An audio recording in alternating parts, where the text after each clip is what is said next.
Boa noite, pessoal. Tudo bom? Tudo bom? Vocês sentiram saudade de mim? Semana passada a gente não teve aula, né? Tivemos uns imprevistos aí, mas retornamos com força total, não é mesmo? Foi boa a aula da queridíssima Ana Carla de Química. Vocês gostam de Química?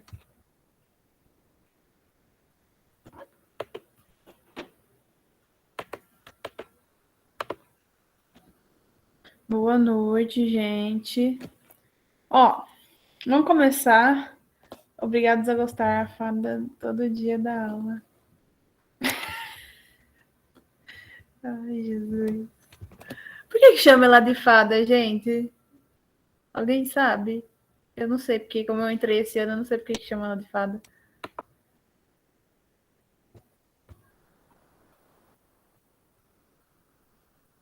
Química repreende. Ai, Jesus. Ah, entendi. É porque é verdade, né? Disfarça. Ah, tá. Entendi. Legal. Legal, fada. Bonitinho, né? Gente, ó, conversas à parte, vamos lá, que a gente parou nessa parte pra gente finalizar negócio de sangue, né? Estamos falando aí a gente falou do sistema BO, a gente começou a falar do sistema RH, a gente terminou o sistema RH, só que ainda faltava um tópico para a gente finalizar de vez com esse assunto, tá? Que é conversar sobre eritroblastose fetal, tá? Se nós lembrarmos, pessoas que são RH positivas, elas possuem lá o fator RH na membrana da hemácia, né? Então, ela tem essa proteína RH na membrana da hemácia. A pessoa que é RH negativa, ela não tem o fator RH na hemácia, ela não tem essa proteína RH na membrana da hemácia. Então, pessoas que são RH negativas não possuem fator RH, e pessoas que são RH positivas possuem o fator RH. Se eu pego o sangue RH positivo e coloco em um indivíduo, né? Coloco esse indivíduo RH positivo em contato com o sangue RH negativo, o que vai acontecer? A pessoa que é RH negativa, como ela não tem fator RH, e se ela entra em contato com esse fator RH, ela vai ser sensibilizada a produzir anticorpos anti-RH. Então, uma pessoa RH positiva não pode ter contato com sangue RH positivo. Por quê? Porque senão ela vai ser sensibilizada a produzir anticorpos anti-RH. Então, uma pessoa A positivo pode receber A negativo, porque o A negativo não tem fator RH, então não vai dar em nada, e também pode receber A positivo. Então, a pessoa A positiva, uma pessoa positiva, ela pode receber tanto negativo quanto positivo. Agora, uma pessoa A negativo, uma pessoa negativa, ela só pode receber sangues negativos. Porque se ela receber um positivo, ela vai produzir anticorpos anti-RH. Por que eu dei essa introdução rapidinha? Porque a doença da eritroblastose fetal, ela é pautada basicamente nisso, tá? Então, o que acontece? Quais são os principais fatores para ter o desenvolvimento dessa doença? Primeiro que só vai ocorrer se a mãe for RH negativa. Então, a mãe, ela tem genótipo Rzinho, Rzinho. E essa mãe aqui gerar uma criança RH positiva, tá? Isso é possível? É possível quando essa mulher se casar com um homem positivo, porque daí esse Rzinho dessa criança veio da mãe e esse Rzão veio do pai, que é RH positivo. Então, nessa situação onde a mãe é negativa e o filho é positivo, a gente vai ter eritroblastose fetal. Mas vamos entender como que vai acontecer isso. Então, a mãe negativa, RH negativa, vai dar à luz ao seu primeiro filho RH positivo. Nessa primeira gestação, eu vou ter complicações? Ainda não. Ainda eu não vou ter desenvolvimento de eritroblastose fetal. Por quê? Porque é nesse momento da primeira gestação que a mulher, na hora do parto, vai entrar em contato com o sangue fetal positivo e ser sensibilizada a produzir anticorpos anti-RH. Esses anticorpos demoram relativamente para serem produzidos. Então, eles não vão atacar o primeiro filho, essa primeira criança. Eles vão ficar lá, sendo produzidos e guardadinhos lá. Se essa mulher RH negativa tem um segundo filho RH positivo, vai dar merda. Por quê? Porque como ela já foi sensibilizada pelo primeiro filho, ela já tem anticorpos prontos anti-RH, e essa segunda criança que ela está gerando, que é RH positiva, vai ser atacada pelos anticorpos que ela produziu. E aí essa criança vai ter, basicamente, parte das suas hemácias destruídas pelos anticorpos da mãe, e aí ela vai sofrer com icterícia, né? Ela vai ficar amarela. Como ela tem pouca quantidade de hemácia, o fígado vai ficar sobrecarregado para realizar a produção de mais eritrócitos, que vai dar origem a hemácias, então por isso que ela fica amarela. E aí essa criança vai desenvolver eritroblastose fetal, ou também pode ser chamada de doença hemolítica do recém-nascido, né? A gente tem o hemolítico aí, que significa que a gente tem ruptura, destruição das hemácias, tá? Então, é só a partir do segundo filho RH positivo que tem o desenvolvimento dessa doença. O primeiro filho RH positivo só vai sensibilizar a mãe a produzir anticorpos anti-RH.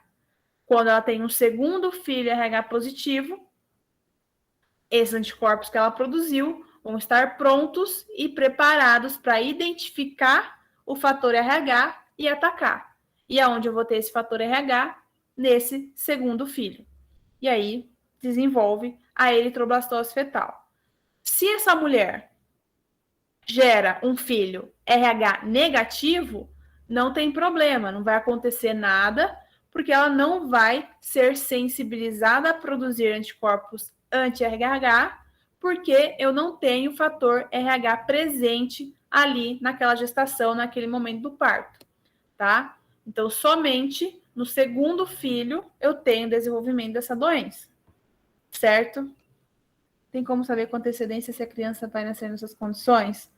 Então, tem como, assim, quando você tem as condições genéticas para desenvolver essa doença, então, por exemplo, se você vai no médico e você sabe que você é RH negativa e você sabe que seu marido é RH positivo, existem chances disso acontecer, tá? Então, como eu tinha dito, o primeiro filho não vai nascer com a doença. Mas aí, o que ele vai fazer para você não ser sensibilizada no primeiro parto? O que o médico vai fazer? Ele vai aplicar uma substância sintética, onde eu tenho anticorpos que foram produzidos em laboratório. E esses anticorpos, eles vão destruir as hemácias do feto antes delas entrarem em contato com a mãe. E aí, esses anticorpos, depois que trabalham nisso, eles são reabsorvidos pelo corpo e aí a mãe não foi sensibilizada, tá? Então, quando tem essa combinação de parentais, onde a mãe é RH negativa e o pai é RH positivo, aí vai ter essa preparação desses anticorpos. No momento do parto, já aplica essa injeção na mãe para combater, para evitar o contato, né, dessas hemácias do feto com as células da mãe e evitar a produção de anticorpos. Então, tem... Pera, gente, calma. Oxe, mata a criança? Não, não mata a criança, não mata. Não mata a criança. A mãe chega da luz. A mãe chega da luz. Porque se a gente lembrar, ó, só vai ter contato, né? Só entra em contato o sangue fetal com o sangue da mãe no momento do parto. Na gestação, não tem mistura de sangue fetal com o sangue da mãe, tá? Então, a criança nasce, mas ela vai nascer com alguns problemas, né? Por exemplo, como eu tinha dito para vocês, ataca muito o fígado por causa da alta taxa de destruição das hemácias, tá? Não, só no parto que usa. Porque, sabe por que só usa essa injeção na hora do parto? Porque os anticorpos já estão prontos. Se a mulher precisasse produzir anticorpos antes da gestação, isso seria um problema. Por quê? Se a gente sensibiliza essa mulher para produzir anticorpos anti-RH antes de dar à luz ao primeiro filho RH positivo, no momento que tem o parto, esses anticorpos já ia já ia atacar o primeiro filho. Então, por isso que eu coloco esses anticorpos no momento do parto, para não deixar essa mulher ser sensibilizada, para não ocorrer o contato das hemácias do feto com as células da mãe.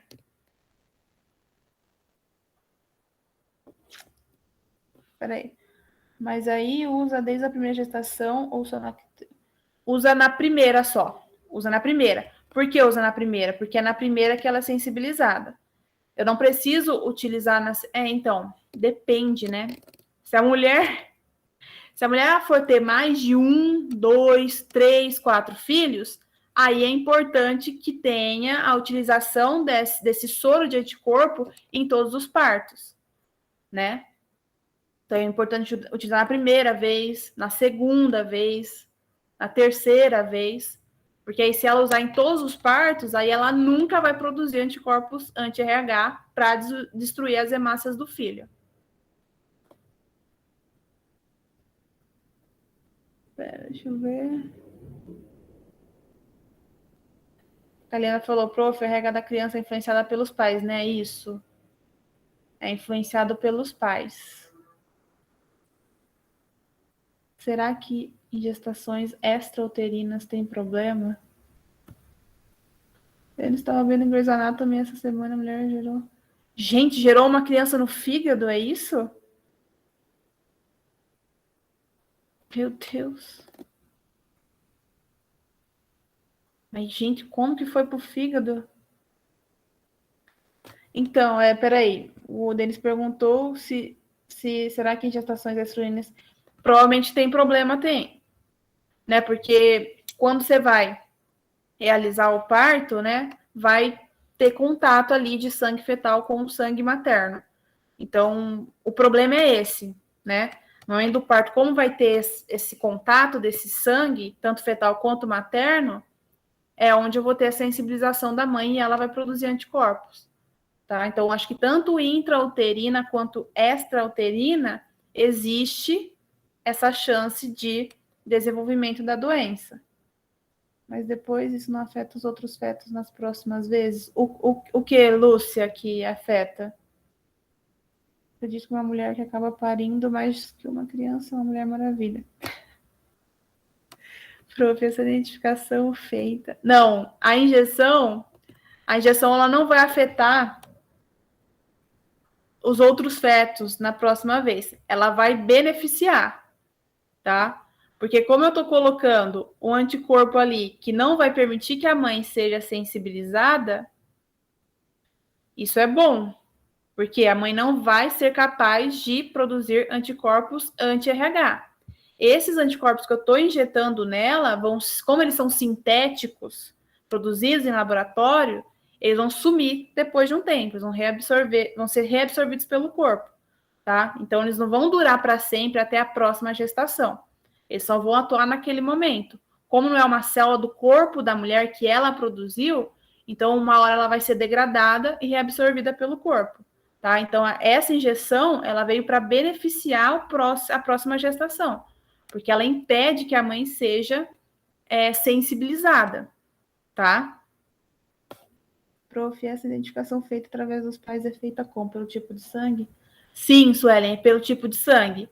Então, por exemplo, tem todo aqueles exames pré-natais, né? Tipo, antes para preparar, para ver se vai ter uma gestação legal. Então, tudo isso, toda essa preparação vai investigar se vai ter a possibilidade desse desenvolvimento dessa doença.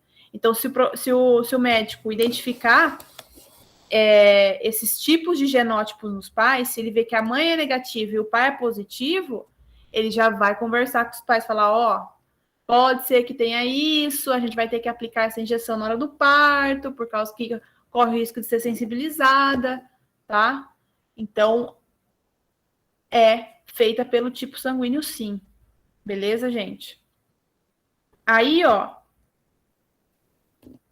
aqui, ó, tem uma figura, ó. Então, ó, aqui tá mostrando pra gente a primeira gravidez, né? Então, a mulher, ó, RH negativa, certo? Aí, a criança, RH positiva, ó, sendo gerada no feto. O parto, vai ocorrer o parto. O que vai acontecer? Passagem de hemácias fetais, então, do feto, né? Uma hemácia RH positiva para o sangue da mãe. Então, tá vendo, ó? As hemácias RH positivas do feto estão entrando em contato com o sangue da mãe, que é negativo, e está sensibilizando essa mãe a produzir, ó, anticorpos anti-RH, né? Então, ó, o organismo materno produz anticorpos anti-RH. Por quê? Porque teve contato com as hemácias RH positivas do feto. E aí, produziu anticorpos anti-RH. Na segunda gravidez, o que vai acontecer?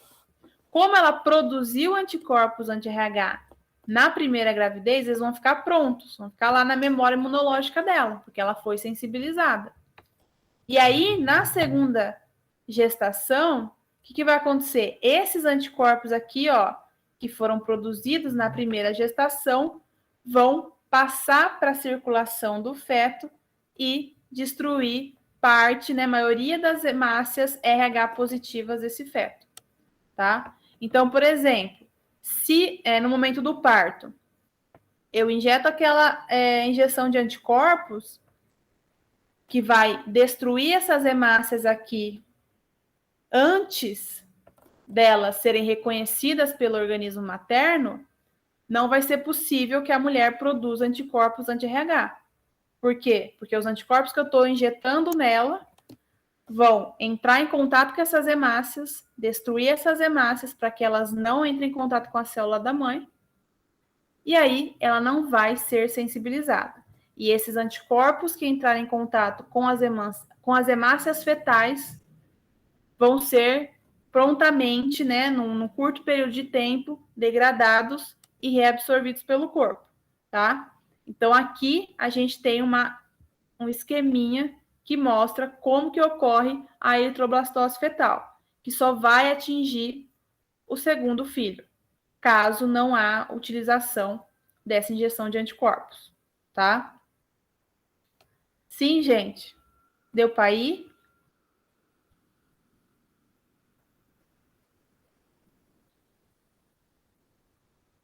Beleza. Ok. Então, ó, a gente termina agora essa parte de fator RH, tá? E de sangue. Então, a gente fechou a parte de sangue, de alelos múltiplos, tá? E vamos partir para a segunda lei de Mendel, tá?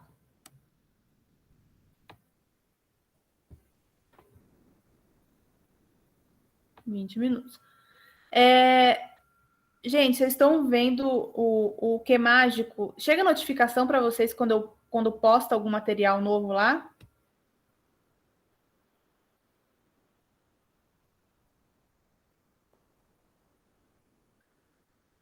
Beleza. Então, vocês viram lá que eu coloquei o material tudo certinho das aulas passadas, né? Beleza. Ok, então, ó. Então, vamos começar hoje, segunda lei de Mendel. A Leandra, uma aluna empenhada. Eu não coloquei eritrobacilose fetal ainda, porque a gente terminou hoje, tá, gente? Então, ó, vamos lá, segunda lei de Mendel. Então, estudamos prontamente, né? A primeira aula que a gente teve foi de primeira lei de Mendel. E hoje a gente vai estudar a segunda lei de Mendel, né? Na segunda lei de Mendel, o que vai acontecer? A gente vai ter uma pequena mudança, tá? Se a gente lembrar, na primeira lei de Mendel, a gente trabalhava com um par de alelos, né? Era azão azinho, emizão emizinho, certo? Então, era um par de alelos que a gente trabalhava. No caso da segunda lei de Mendel, a gente vai trabalhar com dois pares de alelos. Então, a gente vai lidar, por exemplo, com azão azinho, bezão bezinho, tá? Então, isso é uma diferença entre a primeira e a segunda lei de Mendel. Na primeira, a gente trabalhava com um par de alelos, e na segunda lei de Mendel, a gente trabalha, na real, com dois pares de alelos. Então, ó, vamos imaginar, né, em relação a ratos, né? A gente sempre pega os ratinhos, para dar exemplo, né? As cobaias bonitinhas. Nessas cobaias, o que vai acontecer? A cor dos pelos, então a gente trabalhando com o pelo dessa cobaia, né? A cor dos pelos vai ser determinada por dois alelos, né? O bezinho, que vai condicionar a cor branca desses pelos, e o bezão, que vai condicionar a cor preta, né?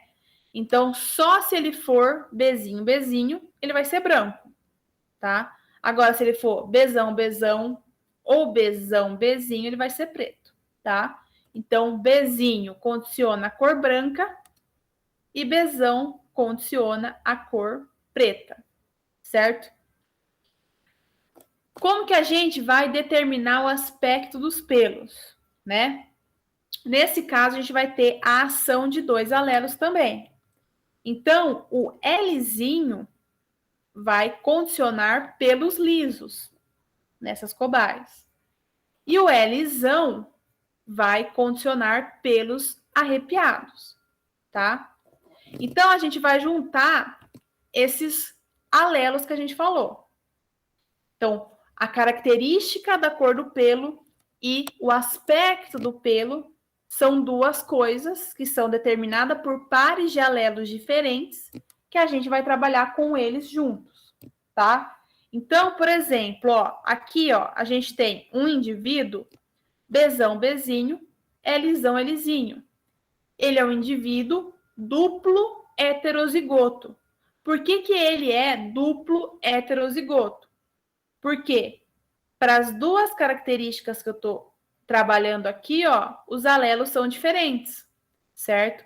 Então, ó, bezão, bezinho, heterozigoto para a cor do pelo, tá? Lzão, Lzinho para o aspecto do pelo.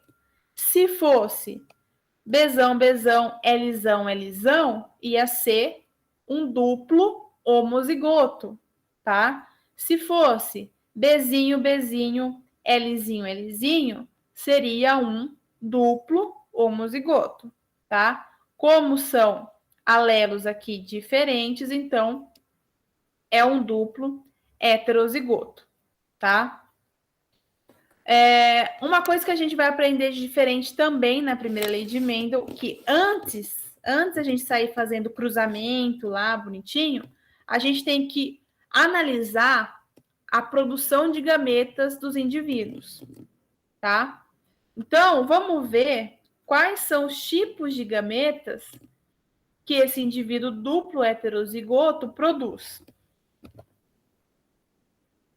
Então, vejamos, ó. Aqui a gente tem a célula do meu indivíduo duplo heterozigoto. Aqui eu tenho o par de alelos, que vai determinar a cor do pelo da minha cobaia. E aqui eu tenho o par de alelos que vai determinar o aspecto do pelo, né? Então, como que a gente pode ver o tipo de cor aqui, ó? Temos um alelo dominante, né? Logo, esse indivíduo é preto, certo? Tem a cor preta nos pelos. E ele tem o Lzão, né? Então, ele tem o pelo arrepiado, certo?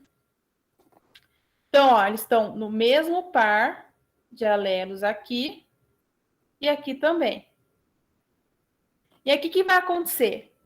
Esses alelos aqui, ó, quando for ocorrer a produção de gametas, eles vão se separar independentemente.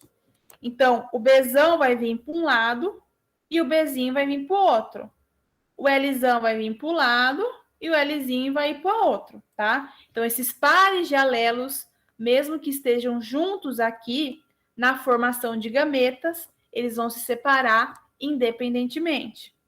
E aí, quais são os tipos de gametas que esse indivíduo produz?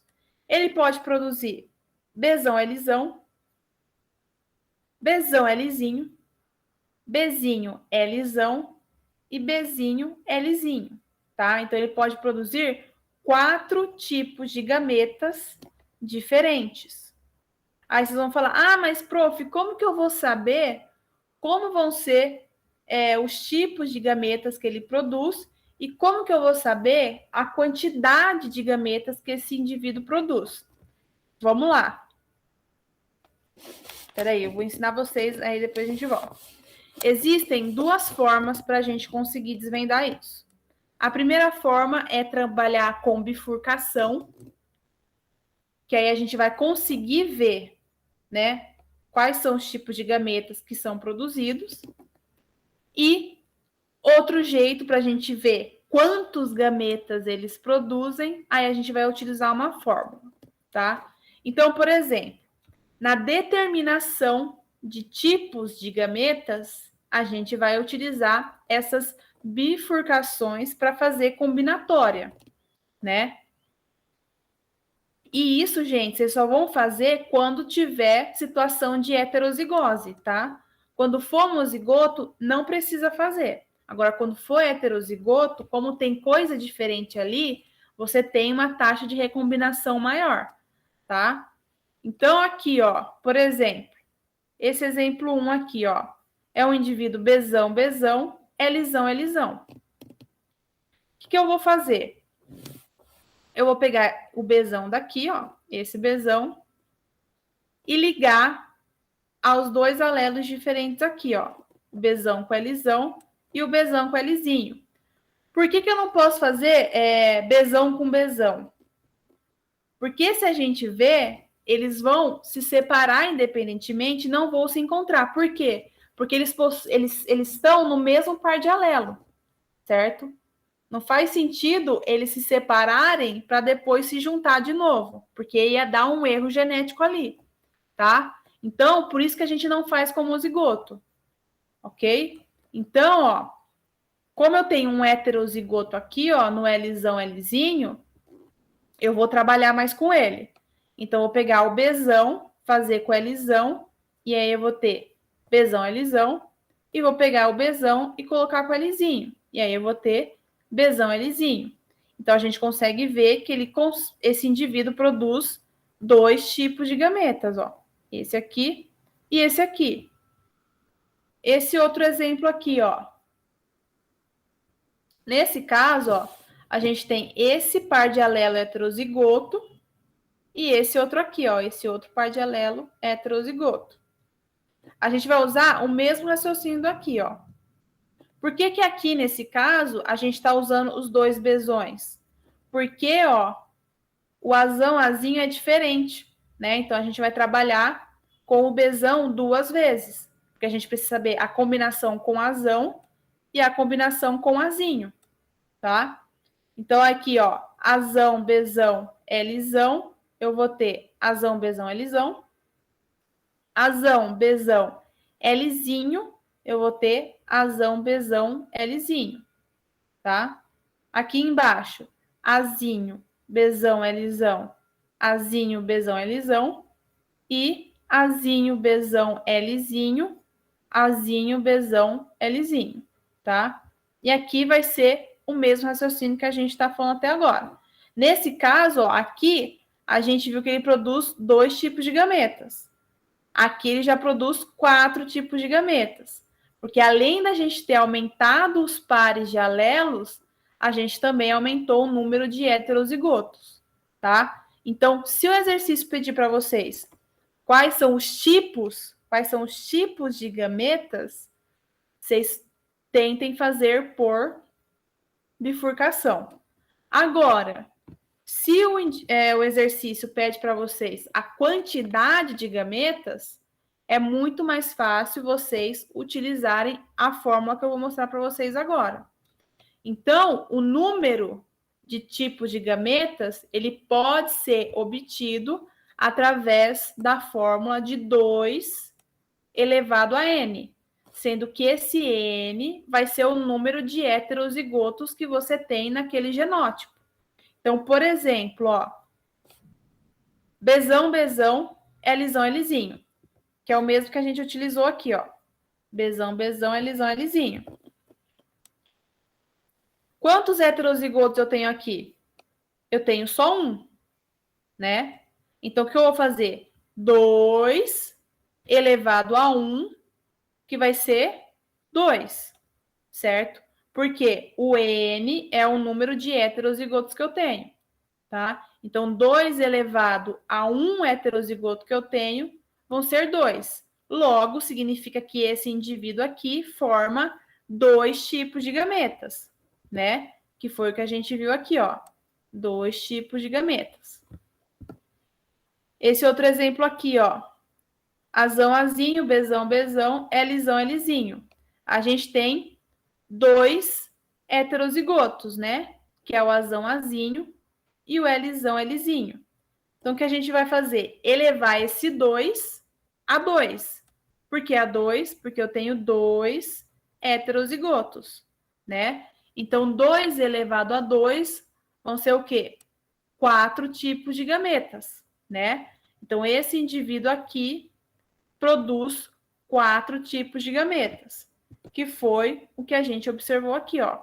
1, 2, 3, 4 tipos de gametas, tá? E nesse aqui, ó, a gente consegue perceber que todos os pares são heterozigotos, ó. Azão, Azinho, Bzão, Bzinho, Lzão, Lzinho. Então, o que a gente vai fazer? Como a gente tem 3 heterozigotos, a gente vai elevar o 2 a 3, né? Então, 2 elevado a 3 dá quanto? Dá 8, né? Porque 2 vezes 2 é 4, 4 vezes 2, 8. 8 tipos de gametas, né? Então, esse indivíduo produz 8 tipos de gametas, que está sendo ilustrado aqui, ó. Então, 1, 2, 3, 4, 5, 6, 7, 8 tipos de gametas, tá? Então, se pedir para vocês a quantidade de gametas, utilizem essa formulinha de 2 elevado a n. E não esqueçam que n é o número de heterozigoses que vocês têm no genótipo, tá? E se pedir para vocês descreverem os tipos de gametas, né? Se pedir para vocês colocarem como que vai ser, se vai ser Bzão, Lzão, se vai ser Bzinho, Lzinho, aí é legal que vocês façam a bifurcação, tá? Aí, o que seria, então, a segunda lei de Mendel? Ela vai ser só válida para os casos onde os pares de alelos estiverem em diferentes pares de cromossomos homólogos. Então, se a gente observar aqui, ó, eu tenho pares de alelos, um aqui e outro aqui, em diferentes cromossomos homólogos, né? Porque aqui é um par de cromossomo homólogo e aqui é outro par de cromossomo homólogo, certo? E aí, o Mendel diz que 2 ou mais pares de alelos presentes em um híbrido, e o que seria um híbrido? É a mesma coisa que um heterozigoto, né? Então, esses 2 ou mais pares de alelos no meu híbrido, eles vão se separar independentemente na formação dos gametas, que é o que a gente observou aqui, ó. Então, esses pares de alelos, eles se separam no momento da formação dos gametas, tá?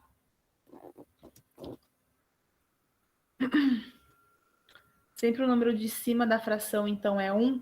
Do N, Caliandra, você está falando do N aqui? Ou aqui? Nessa fraçãozinha aqui, você está falando? Ah, tá. Ai, gente, fica aparecendo um negócio aqui. Sim, sempre vai ser 1. Porque, ó, é uma chance em 2 possibilidades de ser Bzão é lisão, né? Eu tenho 2 possibilidades e uma delas é o Bzão é lisão. Então, se, por exemplo, o exercício pergunta para você, qual a probabilidade desse indivíduo aqui produzir gameta Bzão é lisão? Aí você vai fazer essa bifurcação aqui, você vai ter 2 gametas, né? 2 chances. Aí você fala, a probabilidade desse indivíduo produzir gameta Bzão é lisão é 1/2, porque 2 possibilidades, né? Você tem o seu espaço, acho que é o espaço amostral, o espaço total aqui, e só uma delas é válida para que o exercício quer, tá? Mesma coisa aqui embaixo. Quais as chances desse indivíduo produzir gameta Azinho, Bzão, Lzinho? Aí você vai fazer a bifurcação bonitinha. Você vai ter 4 possibilidades, né? Você tem um total de 4 possibilidades e apenas uma delas é válida porque o exercício quer. E aí, por isso que você denomina como 1/4, certo? Show.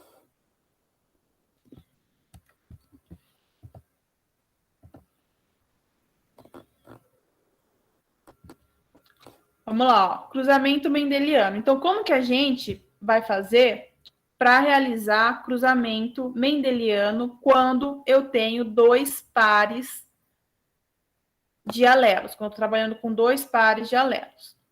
Primeiro que a gente vai fazer é extrair gameta.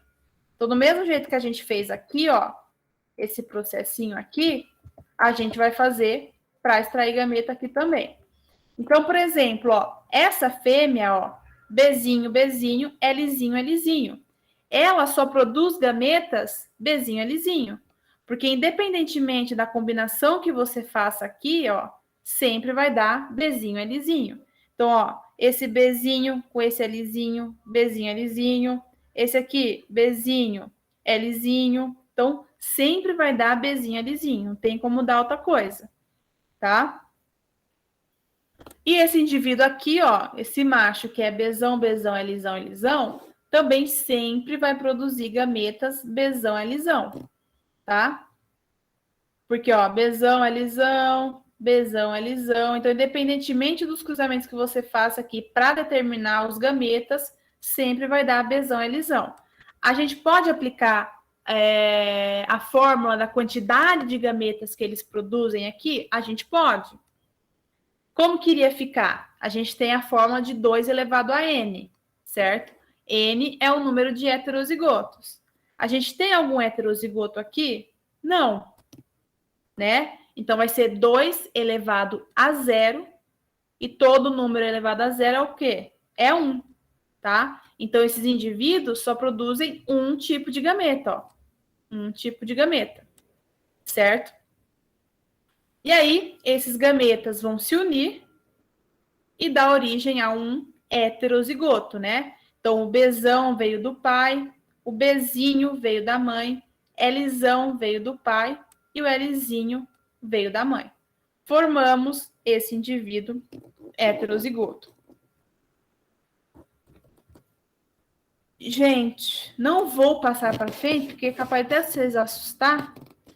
E é um pouco complicado, eu não vou explicar correndo, porque já são 9h20, a gente esgotou o tempo. Vocês têm alguma dúvida? Se vocês quiserem que eu volto em alguma parte. Tranquilo mesmo? Confiando, hein? Tô confiando, hein? Ó, vou parar aqui então.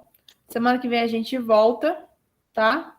terminaremos aí segundo a lei de Mendel e entraremos em cromossomos sexuais, tá? Qualquer dúvida, manda no zap, tá? Professora, quando eu estava na escola, a professora ensinou isso, mas fazendo uma tabela. Então, a gente vai falar da tabela, Mari. A gente vai falar da tabela. Aqui, ó. Essa tabela. É essa tabela, Mari?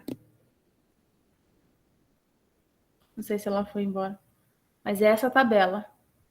É ela. Mas eu vou explicar melhor. Vocês já são espertos, hein?